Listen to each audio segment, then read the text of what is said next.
కర్నూలులో 'రాజు weds Rambai' cinema తరహా ఘటన రిపీట్ అయింది.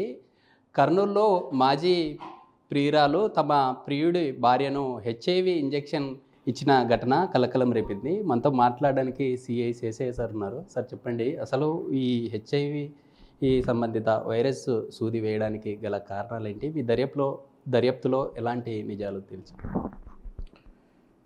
ఈ నెల 9వ తారీఖున డాక్టర్ శ్రావణి మన కర్నూలు గవర్నమెంట్ హాస్పిటల్లో వర్క్ చేస్తారు, గైనకాలజిస్టు. ఆవిడకి ఎవరో గుర్తు తెలియని వ్యక్తులు బైక్ హిట్ చేసి ఒక ఇద్దరు హిట్ చేశారు. వాళ్ళు వెళ్ళిపోయిన తర్వాత ఇంకో ఇద్దరు ఇంజెక్ట్ చేశారు అని మనకి ఇచ్చిన ఒక ప్రాథమిక సమాచారం మేరకు 6/26గా ఎఫ్ఐఆర్ నమోదు చేయడం జరిగింది. దాని మీద దర్యాప్తు ప్రారంభించడం జరిగింది. అందులో భాగంగా మనకు కొన్ని ఫొటోసు, అలాగే సీసీ ఫుటేజెస్, వీటి ఆధారంగా మనము ముద్దాయిలను గుర్తించడం జరిగింది. సో మనకు దర్యాప్తులో మనకు తెలిసిన విషయాలు ఏమంటే, వసుంధర అని చెప్పేసి ఎంఎస్సీ నర్సింగ్ చేసిన అమ్మాయి, తను ఈ డాక్టర్ శ్రావణి యొక్క హస్బెండ్ కరుణ్కి చిన్ననాటి ఫ్రెండ్, స్కూల్లో ఫ్రెండ్. సో తనకు అవుట్ ఆఫ్ జెలసీగా, అంటే ఈ కరుణ్ డాక్టర్ శ్రావణిని మ్యారేజ్ చేసుకోవడంతో తను కొంచెం జెలసీగా ఫీల్ అయ్యి, తద్వారా ఏదో రకంగా వాళ్ళ ఫ్యామిలీలో ఇబ్బంది కలగజేయాలనే ఇంటెన్షన్ తోటి తనకున్న పరిచయాల ద్వారా గవర్నమెంట్ హాస్పిటల్లో ఒక పేషెంట్, హెచ్ఐవి ఎఫెక్ట్ అయినటువంటి పేషెంట్ యొక్క బ్లడ్ని కలెక్ట్ చేసి దాన్ని డాక్టర్ శ్రావణి గారికి ఇంజెక్ట్ చేశారు. అది ఈ క్రమంలో తను కొంతమందిని, అంటే తనకు తెలిసిన వేరే ఒక నర్సుని, అలాగే వాళ్ళ పిల్లల్ని కూడా యూజ్ చేసుకోవడం జరిగింది. అంటే ఇప్పటికే వసుంధర కానీ కరణ్ కుమార్ ఇప్పటికీ రిలేషన్లో ఉన్నారా? అంటే రిలేషన్లో ఉండడం వల్లే ఈ ఘటన జరిగిందంటారా? రిలేషన్లో ఉండడంతోనే ఇలా జరిగిందని అనుమానాలు రేకెత్తిస్తున్నాయి. నిజంగా అలా రిలేషన్ లేకపోతే ఈ ఘటన ఎలా జరిగి ఉందనేది? వాళ్ళ మధ్య ఎలాంటి రిలేషన్షిప్ లేదు. మోరోవర్ వాళ్ళ డాక్టర్ కరుణ్ అండ్ శ్రావణి గారి మ్యారేజ్ అయిన తర్వాత నుంచి అసలు కరుణ్కి అలాగే వసుంధరకి ఇద్దరికి కూడా ఎలాంటి మాటలు కూడా లేవు. సో ఒక రకంగా తను, అంటే అంతవరకు ఏదైతే ఒక క్లోజ్గా ఫ్రెండ్గా ఉన్నాడో అతనితో, అంటే పెళ్లి తర్వాత ఆమెతో మాట్లాడడం కూడా ఆగిపోయింది అన్న ఒక ఫీలింగ్ కావచ్చు. అలాగే ఒక మంచి లైఫ్ని ఎంజాయ్ చేస్తున్నాడు అన్న ఒక జెలస్ ఫీలింగ్ కావచ్చు. అలా తను కొంచెం ఇంటర్నల్గా తను జెలసీగా ఫీల్ అయ్యి ఇది చేశానని చెప్తుంది. వసుంధర ఇప్పటికి కూడా మ్యారేజ్ చేసుకోలేదు, కరణ్ కోసమే వెయిట్ చేసింది.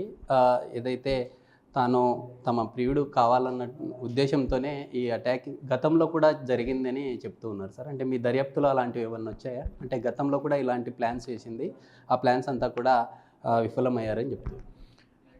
అంటే మనకు దర్యాప్తులో తెలిసిన విషయం ఏమంటే, సుమారుగా 1 సంవత్సర కాలంగా, అంటే వాళ్ళకి ఎప్పుడైతే బిడ్డ పుట్టాడో అప్పటి నుండి కూడా ఈమె కొంచెము వాళ్ళ మీద కోపం పెంచుకునింది. కొంచెం వాళ్ళ యొక్క మూమెంట్స్ని అబ్జర్వ్ చేస్తూ ఉంది. ఎప్పుడో ఒకసారి అవకాశం దొరికినప్పుడు వీళ్ళపైన అటాక్ చేయాలి అన్న ఒక ప్లాన్ అయితే 1 ఇయర్గా చేస్తున్నట్టుగా మనకు తెలిసింది దర్యాప్తులో. బట్ అదృష్టవశాత్తు ఇంతవరకు జరగలేదు. బట్ ఆమెకి మన 9వ తారీఖున ఈ అవకాశం దొరికింది కాబట్టి అటెంప్ట్ చేసింది.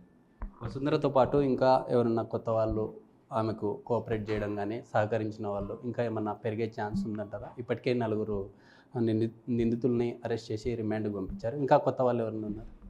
వసుంధరతో పాటు ఇంకో ముగ్గురిని ఆమెకు సహకరించిన ముగ్గురిని మనం అరెస్ట్ చేసి రిమాండ్కి పంపడం జరిగింది. ఎందుకంటే ఆ ముగ్గురు కూడా అఫెన్స్ జరుగుతుంది అన్న నాలెడ్జ్ ఉంది వాళ్ళకి, ఇంటెన్షనల్గానే వాళ్ళు చేశారు కాబట్టి వాళ్ళని మనం రిమాండ్ పంపడం జరిగింది.